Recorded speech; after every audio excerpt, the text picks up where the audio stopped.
there is a thief and he is stealing millions and billions of rupees, for instance, ہمارے نبی کہہ رہے ہیں کہ سب سے بڑا چور کون ہے؟ وہ جو نماز میں چوری کرتا ہے، نہ پروپر رکوع کرتا ہے، نہ پروپر سجود کرتا ہے. اور ہمارے نبی نے سختی سے یہ فرمایا ہے ڈو ناٹ پرے لائک اے چکن. جیسے ہم جو ہے نا بالکل ایک دم جو ہے اٹھے ہیں کھڑے ہوئے ہیں، you know the way we recite, ہم کیسے نماز پڑھ رہے ہوتے ہیں ہمیں خود سمجھ میں نہیں آ رہی ہوتی. ہم میں سے کتنے لوگ ہیں جو پونڈر کر رہے ہوتے ہیں جب الحمدللہ رب العالمین. اس پہ سوچو تو صحیح، پونڈر کرو تو صحیح کہ تم کیا کہہ رہے ہو. قرآن مجید میں بار بار اور بھائی اللہ نے کب کہا ہے کہ مجھے تمہاری نمازیں چاہیے؟ اللہ تو کہتا ہے تمہیں تمہارے لیے نمازیں چاہیے. اور نماز کو اتنا کیجول بنا لیا انہوں نے. صحیح مسلم کے اندر حدیث ہے، آپ صلی اللہ علیہ وآلہ وسلم نے فرمایا بندے کے کفر اور اسلام کے درمیان فرق ہی نماز ہے. جو نماز پڑھتا ہے وہ مسلمان ہے، اور جو نماز نہیں پڑھتا وہ پاکستان کے شناختی کارڈ میں مسلمان ہے، اللہ کی ڈیفینیشن میں وہ عملاً کافر ہے. صحیح مسلم انٹرنیشنل نمبرنگ کے مطابق 246 نمبر حدیث ہے.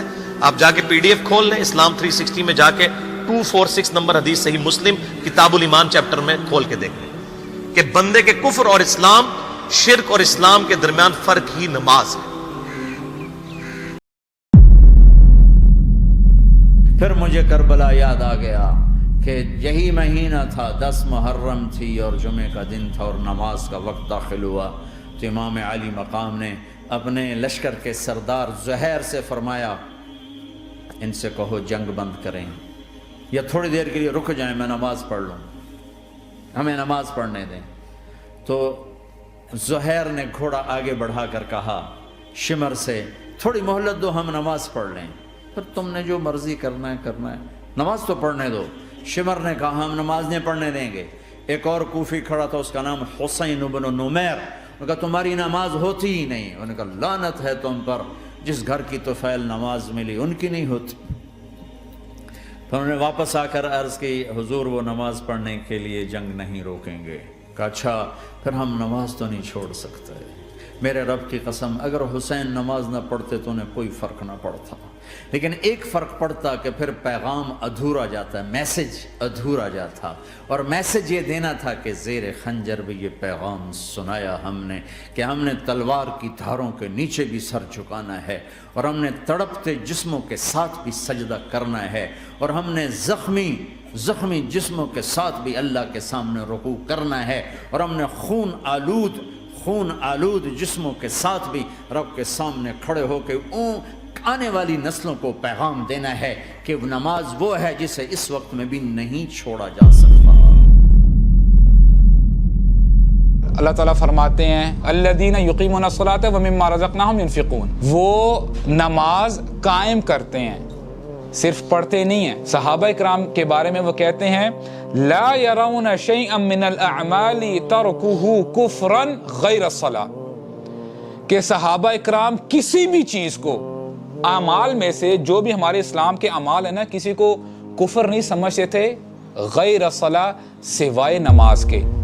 اور صحابہ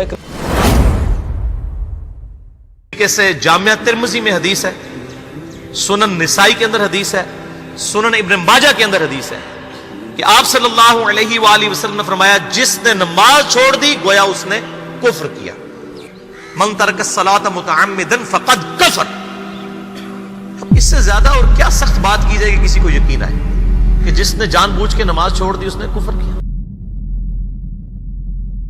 ہاں، تاکہ امت کو پتہ چلے کہ دین کتنی قیمتی چیز. وہ جی اللہ بڑا غفور الرحیم ہے، میں نہ ہمیں ڈرایا کرو. ہاں اللہ بڑا غفور الرحیم ہے، لیکن اس کا کوئی عدل بھی ہے. رات کا شراب پینے والا اور رات کو مصلی پہ رونے والا برابر ہو جائیں گے، تو پھر یزید حسین کو ایک ہی جگہ بٹھا دو، پھر کربلاؤں کے لیے رونا چھوڑ دو.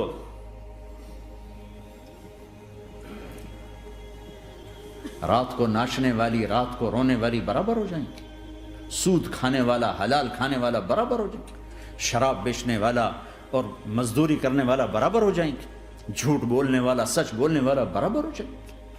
افنجعل المسلمین کالمجرمین ما لکم کیف تحکمون ام لکم کتاب فیہ تدرسون. اس سے زیادہ واضح کیا بتاؤں کہ میرا رب کہتا ہے کون سی کتاب میں لکھا ہوا ہے کہ ماننے والا نہ ماننے والا برابر کر دوں گا.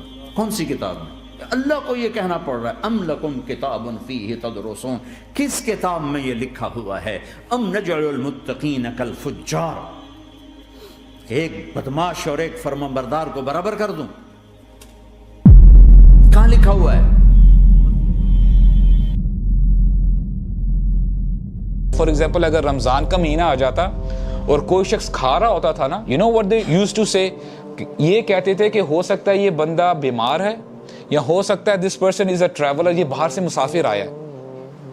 اگر کوئی خاتون حجاب نہیں نہ پہنتی تھی, نقاب نہیں کرتی تھی, وہ یہ بہانہ کیا کرتے, صحابہ اکرام بہانہ کیا کرتے تھے کہ ہو سکتا ہے شی از اے new Muslim or may be she has come from a desert. اس کو پتہ نہیں ہے کہ اسلام کے کیا رولز ہیں. لیکن اگر وہ کسی بندے کو دیکھ لیتے نا کہ وہ نماز نہیں پڑھ رہا تو اسی وقت ہی کہتے کہ ہی از اے ڈس بلیور, یہ مسلمان نہیں ہو سکتا. کیوں؟ کیونکہ نبی کریم صلی اللہ علیہ وسلم نے فرمایا العہد الذی بیننا وبینہما الصلاۃ من ترکہا فقد کفر. جو چیز فرق ڈالتی ہے نا مسلمانوں میں اور غیر مسلمز میں, نان مسلمز, وہ کیا ہے؟ نماز. اور جس نے من ترکہا, جس نے اس کو چھوڑ دیا, فقد کفر, وہ کفر میں ہے. بندہ اپنے آپ ایسی ہستیاں جنگ سے پہلے اونگ آ گئی, آنکھ کھلی تو ہنسنے لگے. بہن نے پوچھا یہ تو ہنسنے کا موقع نہیں, کیوں ہنسے ہو؟ زینب کہا بہن اللہ کے نبی خواب میں آئے, فرما رہے ہیں بیٹا میں لینے آ چکا ہوں, تو اب نہ پڑھے نماز, اب کیا مسئلہ ہے؟ جنت کے لیے تو کرنا ہے سب, یہ جنت کے لیے تو کر رہے, اللہ کے لیے تو کر رہے کہ زر دادن و جان دادن نہ آئے از لذت دیدارش خسرو چتواں گفتن سر دادن و جان دادن نہ دیدہ رخ یارے. اس اللہ کے لیے تو سر کٹا رہے ہیں.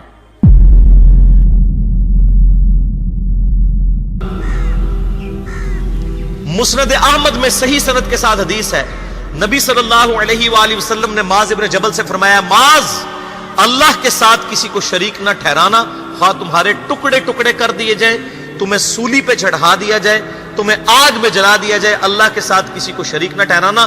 اور معاذ نماز بھی نہ چھوڑنا, کیونکہ جس نے نماز چھوڑ دی اللہ تعالیٰ کے ذمہ کرم سے وہ نکل گیا, اللہ کے حضور اس کے لیے کوئی حصہ نہیں ہے جس نے نماز چھوڑ دی. کتنا کرٹیکل ایشو ہے. اور اسی طریقے سے مسند احمد میں ہی ایک اور حدیث ہے کہ آپ صلی اللہ علیہ وآلہ وسلم نے فرمایا جس شخص نے اپنی زندگی میں نماز کی حفاظت کی, قیامت والے دن وہ نماز اس کے لیے نور ہوگی, نجات ہوگی اور اس کے حق میں دلیل ہوگی. اور جس نے نمازوں کی حفاظت نہیں کی اس کے لیے قیامت والے دن کوئی نجات, کوئی نور اور کوئی دلیل نہیں ہوگی. الٹا اس کا حشر قارون, فرعون اور ابی ابن خلف کے ساتھ ہوگا, والعیاذ باللہ.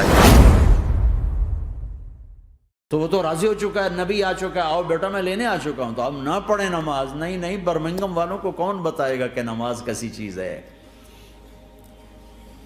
انہوں نے کہا جی وہ نہیں جنگ روک کرے گا, پھر چلو نماز پڑھو. نماز تو نہیں چھوڑی جا سکتی. آدھوں کو روک دیا تم جنگ کرو, آدھوں سے کہا تم نماز پڑھو. آدھوں نے نماز پڑھی, آدھوں نے جنگ کی. پھر جنہوں نے نماز پڑھی انہوں نے کہا تم آگے بڑھ جاؤ, ان سے کہا تم جا کے پیچھے اللہ کے بارگاہ میں سجدہ کرو. 1400 سال کی تاریخ میں ایسے نمازی میری نظروں سے نہیں گزرے, پر ایسی نماز نہیں پڑھی گئی. نبی کے زمانے کے بعد آپ نے بھی صلاۃ خوف ایک پڑھی تو نبی ہوتا ہے.